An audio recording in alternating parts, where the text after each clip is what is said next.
त्रेता युग और द्वापर युग आया, शरीर पर जब तक शरीर दिख रहा है तब तक जीवित है। और जैसे ये कलयुग आया,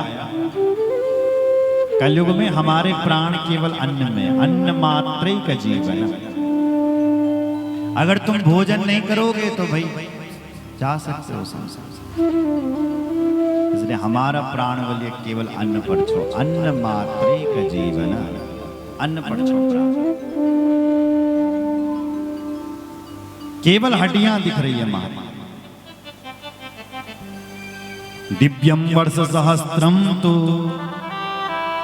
गतम क्षणमिवाह भूतम। अद्भुत तपस्या हो रही है। आश्चर्य की बात यह है, निर्ममास रुद्रत्वै बिलेस्मिन् अवस्थिता अस्ति शेषो भवत्पश्चात् शिलादो मुनि सत्तम। केवल शिलाद मुनि की अस्थियां दिख रही है, बाद बाकी शरीर तपस्या में लग गया। बोलो जय श्री राम। कठोर तपस्या कर रहे हैं महादेव। उसी समय भगवान शंकर प्रकट हो गए। बोलो शंकर भगवान की। भगवान शंकर कहते हैं, हे मुनि हम तुमसे प्रसन्न हैं, वरदान मांगो, क्या चाहिए क्या चाहिए।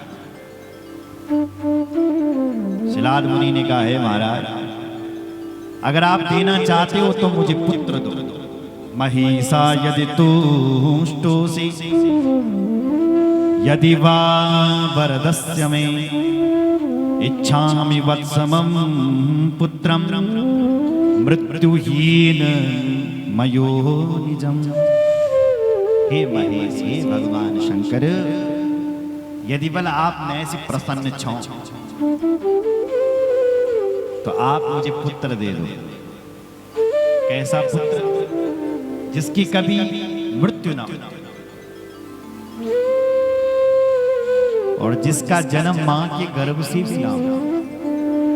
भगवान शंकर बोलते हैं, ऐसा पुत्र तो देना असंभव है। हे वेद व्यास जी के लिए भी कहा था और शिलाद मुनि के लिए भी कह रहे हैं, हे शिलाद मुनि ऐसा पुत्र देना असंभव है। कहां से दूंगा?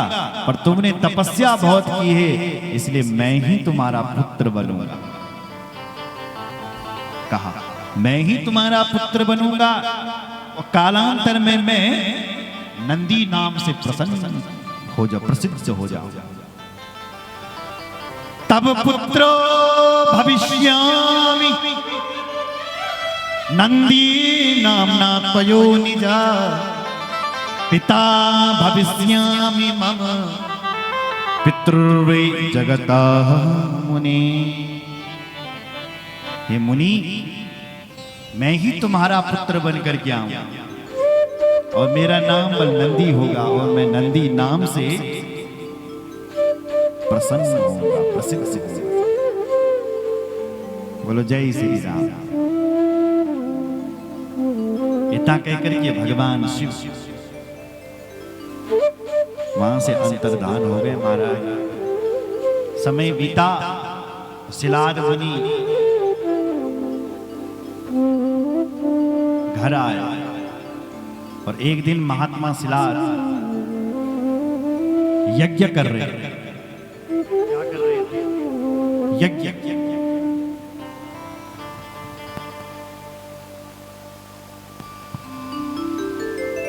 यज्ञ कर रहे थे। तो यज्ञ कई दिनों से चल रहा था। एक दिन यज्ञ कर रहे थे। यज्ञ को करते करते क्या देखा कि एक यज्ञ के भीतर से हवन कुंड से एक पुत्र का प्रादुर्भाव हो गया। उस पुत्र को देख करके शिलाद मुनि के मन में बड़ा हर्ष हुआ, बड़ा आनंद हुआ। इसलिए उन्होंने उस पुत्र का नाम नंदी रख दिया। बोलो नंदी भगवान की जय। क्योंकि पुत्र को देख करके उनके मन में आनंद पैदा हुआ, इसलिए उन्होंने उसका नाम नंदी रख दिया। नंदी कर जो सबको आनंदित करे, उसका नाम नंदी है। जो सबको आनंद दे वो नंदी है, बोलो नंदीश्वर भगवान। बड़ा होने लगे, समय बीता, अपने पुत्र को उन्होंने वेद अध्ययन कराया महाराज। वेदाध्ययन यामास सांगोपांगान शेषता। वेद अध्ययन करवाया, सांगोपांग वेद की शिक्षा, यज्ञोपवीत करवाया। ब्राह्मण के पुत्र का यज्ञोपवीत 5 वर्ष की अवस्था में हो जाना चाहिए। तो 5 वर्ष का बेटा तो बहुत छोटा होता है, इसलिए 8 वर्ष की अवस्था में यज्ञोपवीत संस्कार हो जाना चाहिए। क्षत्रिय के पुत्र का यज्ञोपवीत 12 वर्ष की अवस्था में हो जाना चाहिए। वैश्य के पुत्र का यज्ञोपवीत 16 साल की उम्र में हो जाना चाहिए। और जो चौथा वर्ण है उसके लिए जनेऊ धारण करने की विधि नहीं है। बोलो जय श्री राम। अपने पुत्र का वेद अध्ययन करवाया। 7 वर्ष का वो बालक पूरा हुआ।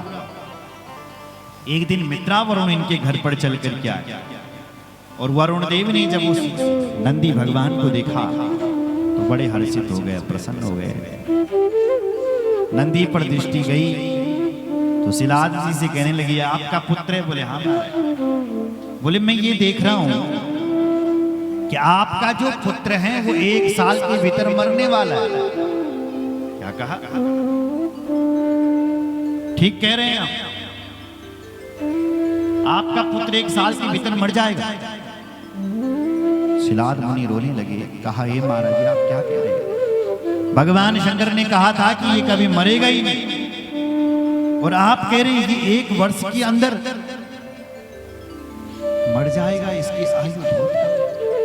दुखी होने लगे, जोर जोर से रोते।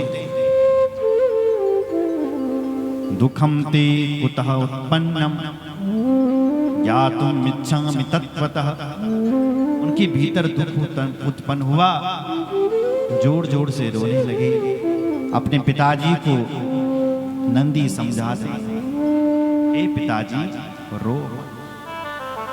अथापि साल्प मृत्युर्मे न भविष्यति महातुदं सत्यं ब्रवीमि जनका सपतम ते करोम्यहम्।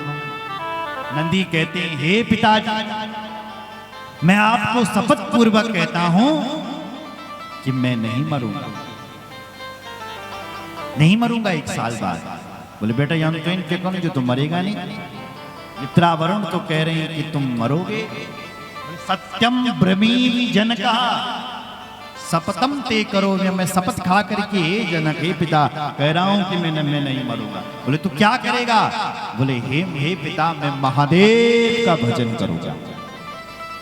हे तात तपसा मृत्युम वंचिष्येन विद्यया महादेवस्य भजनात् मृत्युंजयिष्यामि नान्यथा। मैं महादेव का भजन करूंगा, मृत्युंजय महादेव का। महादेव ऐसे हैं जो मौत से बचाते हैं, इसलिए मैं महादेव का भजन करूंगा। इसलिए आप शोक को त्याग दो पिताजी। और क्या करोगे? बोले मैं ब्रह्मचर्य व्रत का पालन करूंगा। आपको पता है पितामह भीष्म के पिताजी का नाम था शांतनु, उनकी मां जी का नाम था गंगा। गंगा जब शांतनु को छोड़ करके चली गई तो शांतनु को गंगा जी गंगा तट पर मिली थी, लेकिन जब गंगा जी छोड़ करके चले गए तो यमुना जी के तट पर घूमने गए तो वहां एक निषाद की बेटी मिल गई। निषाद की बेटी थी सत्यवती। पहले उसका नाम सुगंधा था,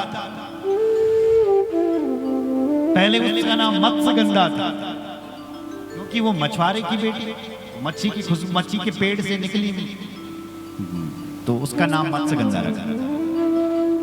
वशिष्ठ जी कहीं से जा रहे थे, वशिष्ठ जी ने देखा कोई नक्षत्र आकाश मंडल में ऐसा है कि इस नक्षत्र में यदि कोई स्त्री गर्भ धारण करती है तो उसके गर्भ से एक ऐसा पुत्र प्रभावी पुत्र पैदा होता है जो आगे जाकर के जीवों का मार्गदर्शन करेगा, जीवों का कल्याण करेगा। इसलिए वशिष्ठ के नंदन पाराशर जी ने उस देवी के साथ सहवास किया और वेद व्यास जी का जन्म हो गया।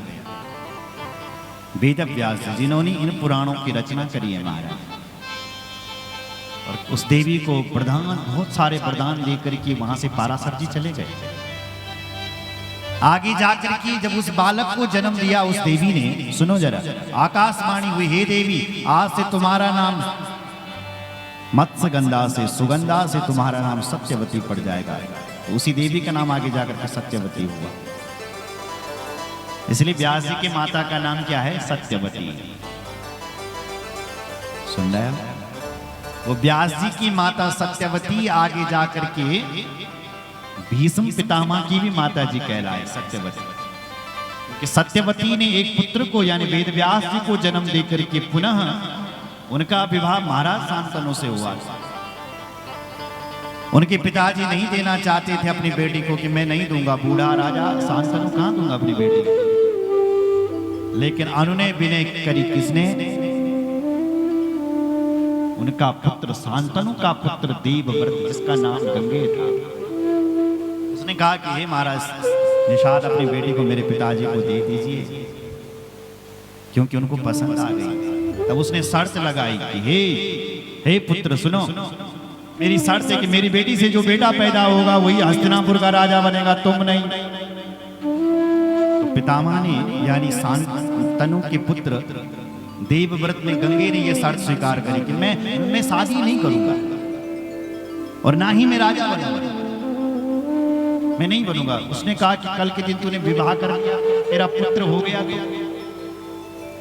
और कहीं वो राजगद्दी पर बैठ गया। तब पितामह भीष्म ने यानी उस गंगे ने जमुना जी के तट पर निषाद के सामने कहा, ए निषाद, तो मेरी वाणी को इतना हल्का समझ रहा है क्या?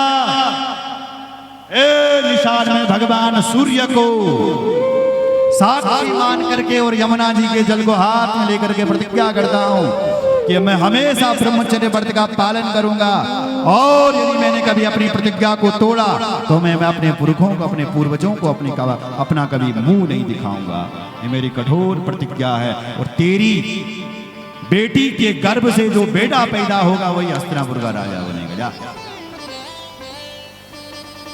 निषाद चरणों में गिर गया, सत्यवती का हाथ पकड़ा और राजा ये देवव्रत के पास दिया। और जब देवव्रत ये प्रतिज्ञा कर रहा था, सुनो जरा, तो आकाशवाणी हुई। बोलो समय महाभारत की कथा, आकाशवाणी हुई और आकाशवाणी ने कहा, हे देवव्रत, आज तुमने भीषण प्रतिज्ञा कर दी है, आज से तुम्हारा नाम भीष्म हो जाएगा, क्योंकि तुमने अपने पिता के लिए भीषण प्रतिज्ञा करी, इसलिए तुम्हारा नाम भीष्म हो जाएगा। पितामह कहते हैं दादा को, तो दादाओं के परदादा हैं ये, इसलिए इनका नाम पितामह भीष्म है। तो जब अपनी मां को लेकर के पिताजी के पास गए, पिताजी को दी कि निषाद नहीं दे रहा था अपनी बेटी को जो तुम्हें पसंद थी, पिताजी ये लो। पिताजी ने कहा इसका बाप नहीं देने वाला था, तूने क्या कर दिया? कहा मैंने प्रतिज्ञा कर दी, मैं राजा नहीं बनूंगा, ना ही विवाह करूंगा। बोले बेटा फिर तेरी मुक्ति कैसे होगी? अगर तू विवाह नहीं करेगा, तेरा पुत्र नहीं होगा, तो तेरी मुक्ति कैसे होगी? क्योंकि हे पुत्र, अपुत्रस्य गति नास्ति, पुत्र के बिना तो गति नहीं, तेरी गति कैसी होगी?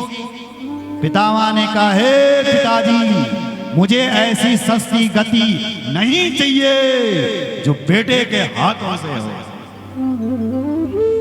हे पिताजी, मैं तो अपनी मुक्ति के द्वार स्वयं अपने हाथों से खोलूंगा। मैं इतने सत्कर्म करूंगा, इतने सत्कर्म करूंगा कि मेरी मुक्ति के द्वार स्वयं खुल जाएंगे। ऐसी सस्ती मुक्ति नहीं चाहिए जो पुत्र के हाथों से हो। पिताजी प्रसन्न हो गया और अपने बेटे को इच्छा मृत्यु का प्रदान दे दिया।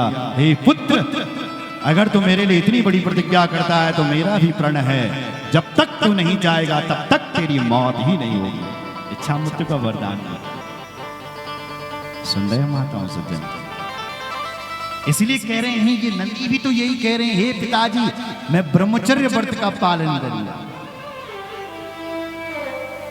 और महादेव का भजन करूंगा। मेरी माँ, हमारी जो उम्र है ना वो 120 वर्ष 5 दिन की है।